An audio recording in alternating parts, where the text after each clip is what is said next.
ഇതൊക്കെ കയ്യോടെ പിടിച്ചു കൊടുത്തില്ലെങ്കിലേ നീയൊക്കെ വഷളായി നാടിനും വീടിനും കൊള്ളാം.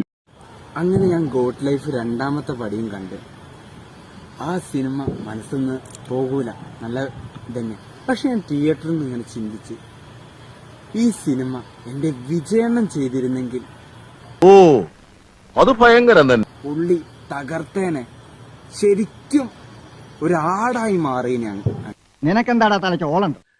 പാവം ഇത്ര ചെറുപ്പത്തിലേ വട്ടായിപ്പോയല്ലോ. പക്ഷെ അങ്ങേര് ഇങ്ങനത്തെ സിനിമകൾ ചെയ്യാത്തത് നമ്മളെ ഫാൻസിന് വേണ്ടിയാണ്. ഫാൻസിനെ സന്തോഷിപ്പിക്കാൻ വേണ്ടിയാണ് അദ്ദേഹം മാസ് മസാല പടങ്ങൾ ഇറക്കുന്നത്. പറ്റിപ്പോയടാ, വേണ്ട വേണ്ട, നീ പലതവണ പറഞ്ഞതാ, കേട്ടില്ല. പക്ഷെ ഞാൻ ഒരു കാര്യം തീരുമാനിച്ച്, അദ്ദേഹത്തെ വെച്ച് ഞാനൊരു പടം ചെയ്യും, എല്ലാരും കരയും. എന്താണ് ബുദ്ധി ഈ തല വെളി കാണിച്ച് അടക്കല്ല. കുടുംബ പ്രേക്ഷകരല്ല ആരെ ഏറ്റെടുക്കും. ഞാൻ അങ്ങനത്തെ ഒരു സ്ക്രിപ്റ്റ് ആയിട്ടാണ് അദ്ദേഹത്തിന് ചെന്നൈയിൽ പോയി കാണുന്നത്. കഷ്ടം.